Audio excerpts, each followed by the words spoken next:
Hi and welcome to Hunt Resin. In this video I'm going to be making these gorgeous greeny blue and gold trinket dishes. I've got an oval one and a moon one and they're marble effects.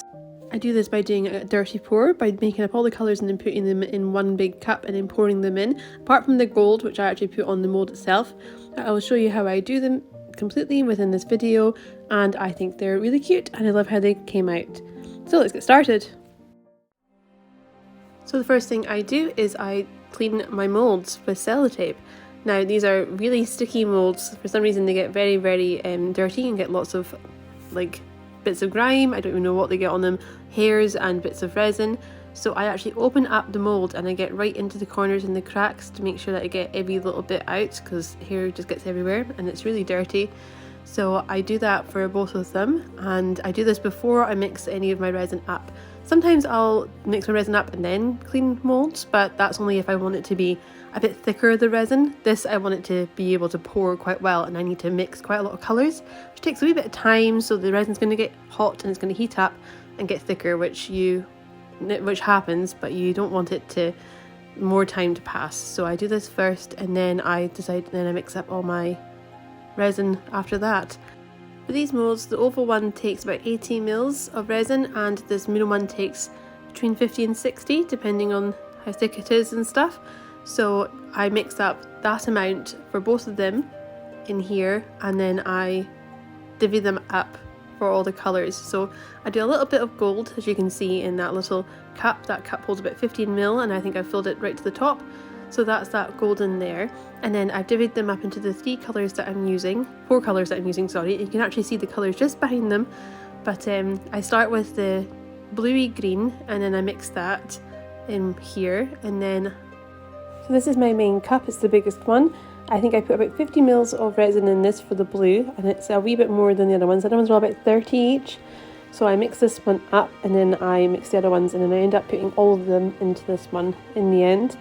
So yeah, I did about 50 mils of this, and I want it to be a nice dark blue and a nice strong colour, so it's not too opaque. I want the colour to come out. And then I use this grey, so this is a dark grey, and I put the same amount, it's 30 mils in this, and the same amount of paste as well. You don't need a lot of paste, the paste does go very far. And if you put too much in, it won't set, so you have to be a bit careful with the paste, but it is absolutely gorgeous. I love those pastes. And then I do like this hazelnut colour, so it's like a dark beige really, and all those three are all the same, so they're all 30 mils, and the big blue is 50. So add them all together and mix them up. Once I've coloured them all, the last colour is a light grey. No, this is the dark grey, sorry. The other one was lighter. I get confused with the greys. This is the darker one. Oh my days. This is the darker one. I always have to look at both of them and be like, which one's dark, which one's light. But this is the dark grey, and it's such a beautiful colour. I actually love this colour. It's so nice. Now I actually mix another colour as well, but I didn't show it, so I wasn't sure I was going to use it, and I do use it in the end. So that you can see that little one in the cup at the bottom there. I mix that up too. So I put all these in, and that's just kind of a nude. So I put them all in and then give like a little stir ever so often, and I just mix up the colours. I keep on doing it till all the colours are done, and I give a stir every like 2 colours or so. I just mix and match it really to see where you want the blue in, because I like the blue going to do it completely all the way and not just having big clumps of it. Just trying to make it look natural and marbly.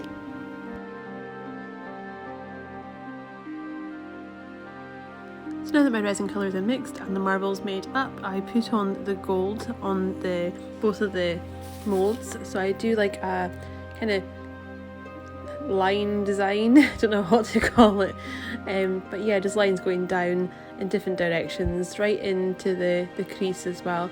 This mould is a bit different to what most people's moulds I have, I think.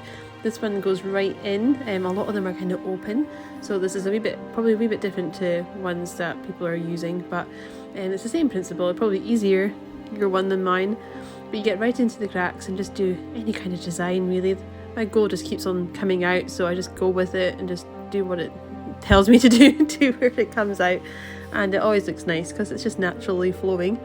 And then I put on the marble, so I put on a bit and I just make sure I get into all the corners, and I do each side as it comes, and I open it up and make sure I get right in. If you have the same mold as me, you'll know the the patience you have to have with it, with the oval one. The moon one's fab. It's actually really, really good. You'll see that big bubble coming out, yeah, at the end there, and then it's pretty much good, the moon one, to go with. Brilliant mold, I love it.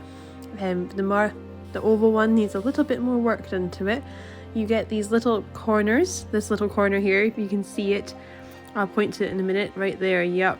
You get these little bubbles, and it'll actually, the bubble might come out and pop right out. It's such a pain, so I go around the whole thing once I've done it, and I go and try and get more. There's another one there, so I push it down, I get like a toothpick or something, I push the resin in, and then you can see the bubble coming up. That's it come up.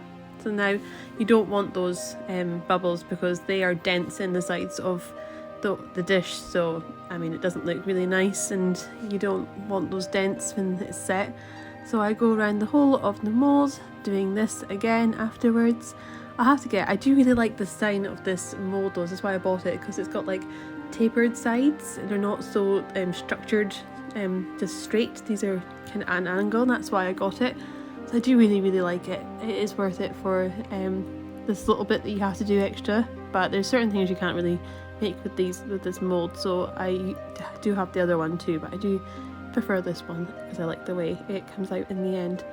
But I just keep on going over it with a lighter and getting rid of all the bubbles, and I keep on going round and trying to get as many air bubbles as I can out of it, and yeah, constantly going round and around. Sometimes you can't even tell, you can't see, because if it's a light colour, and then it starts going over the edge, which is fun again, so I have to clean that up. It does go over the edge just from the way that it's designed. It just it does that once you open it up and try and get into the sides, and then it kind of goes over, but you can fix it and just clean it up afterwards and just be gentle. But that's what you have to do with this mold, unfortunately, but it's worth it.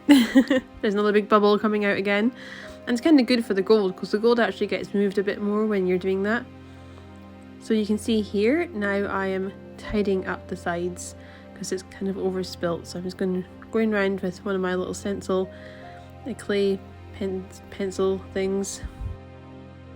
So I let it set for the rest of the day and overnight, so it's about 17-18 hours, and then I demold them. I usually do a lot of things at night time to let them set, and then you can demold them in the morning, and it's so exciting. I forgot how exciting it is to actually have a mold to open, open like a present, to demold in the morning. It's fun to see how things turn out when you don't know how they're going to be.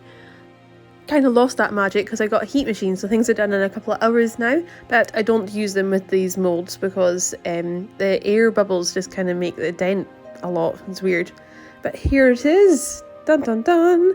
I think it's really cool. I like how the gold has come out, and I like the colours and all the different marble swirls. I think I wish I didn't put the other nude in now, so it's kind of dulled it down a wee bit and less greeny blue.